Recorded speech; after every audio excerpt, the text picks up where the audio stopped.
So దేవునిలో ఉన్నప్పుడు there is no reason to get depressed. నిరాశపడి కృంగిపోవడానికి ఆస్కారమే పాపంలో ఉంటే తప్ప కృంగిపోవడానికి అవకాశం లేదండి. పాపాన్ని బట్టి ఆటోమేటిక్గా మనలో అపరాధ భావన, ఆ తర్వాత మనల్ని మనం బాధించుకుంటూ ఉంటాము, మనల్ని కృంగదీస్తూ ఉంటుంది. మనం చేసిన పాపమే మనల్ని వెంటాడుతూ ఉంటుంది. కానీ నిజంగా క్రీస్తు ప్రభువులో ఆయన కొరకు జీవిస్తూ పరిశుద్ధంగా మనం బ్రతుకుతూ ఉంటే ఈ లోకపరంగా ఒకవేళ మనం దీన స్థితిలో ఉన్నా కూడా అది మనము కృషించిపోవడానికి కానీ, నీరసించిపోవడానికి కానీ, నిరుత్సాహానికి లోనవ్వడానికి కానీ ఒక పరిస్థితిగా ఎప్పుడు ఉండకూడదు.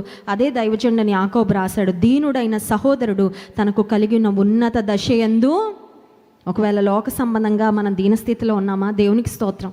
లోక సంబంధంగా దీనత్వం ఉన్నా పర్వాలేదు, ఆత్మయందు దీనులుగా ఉంచి ఆత్మీయంగా మన ఉన్నత శిఖరాలు ఎక్కించిన దేవునికి స్తుతి చెల్లిస్తూ ఆయనను బట్టి అతిశయిస్తూ సాగుదాం. స్తోత్రం చెప్దాం. హల్లెలూయా.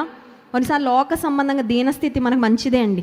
ఎందుకంటే లోక సంబంధంగా కొన్నిసార్లు దీన దశలో ఉన్నప్పుడు మనం దీనత్వాన్ని కూడా నేర్చుకుంటూ ఉంటాం. కొన్నిసార్లు దేవుడు ఎక్కువ ఆశీర్వదిస్తూ ఉండగా మన దేవునికి దూరం అయిపోతూ ఉంటాం. ఆశీర్వాదాలే మనల్ని దేవునికి దూరం చేసేస్తూ ఉంటాయి. మనకు వచ్చిన ఫిజికల్ ప్రాస్పెరిటీ కొన్నిసార్లు మనల్ని సెల్ఫ్ సఫిషియన్సీలోకి నడిపించేస్తూ ఉంటుంది. మనకి ఏమనిపిస్తుంది అంటే ఇంకా నాకు దేవునితో పెద్దగా పని లేదు, I can manage my life, I'm okay, నాకు పర్వాలేదు, ఏం పర్వాలేదని దేవునికి కొన్నిసార్లు దూరం అయిపోతూ ఉంటాం. అందుకే దీన దశయందు మనము అతిశయించాలి. కారణం ఏంటంటే ఒకవేళ లోకపరంగా దీన దశలో ఉన్న ఆత్మ సంబంధంగా మనల్ని ఆశీర్వదించి తన మహిమైశ్వర్యంతో నింపిన దేవుని యందు మనము అతిశయించాలి. 2 కొరింథీ పత్రిక 10వ అధ్యాయము 17వ వచనంలో కూడా ఒక మాట ఉంది చూడండి.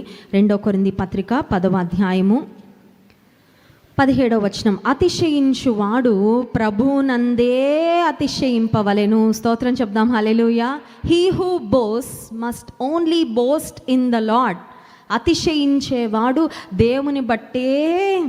ఇది ఎప్పుడు గుర్తుండాలి. This is like a basic thing in Christian life. ఆత్మీయ జీవితంలో ఇది ఒక పునాది లాంటిది. ఏంటంటే అతిశయించువాడు దేవుని బట్టే అతిశయించాలి. ఇంకొక మాట కూడా ఉంది చూడండి. రోమాపత్రిక 5వ అధ్యాయంలో మనం చూసినట్లయితే 2వ వచనం, రోమాపత్రిక 5వ అధ్యాయము 2వ వచనం, మరియు ఆయన ద్వారా మనము విశ్వాసము వలన ఈ కృపయందు ప్రవేశము గలవారమై అందులో నిలిచి ఉండి దేవుని మహిమను గూర్చిన నిరీక్షణను బట్టి అతిశయపడుచున్నాము. We have to boast in the hope. యేసుక్రీస్తు ప్రభువులో మనకున్న నిరీక్షణను బట్టి అతిశయించాలంట.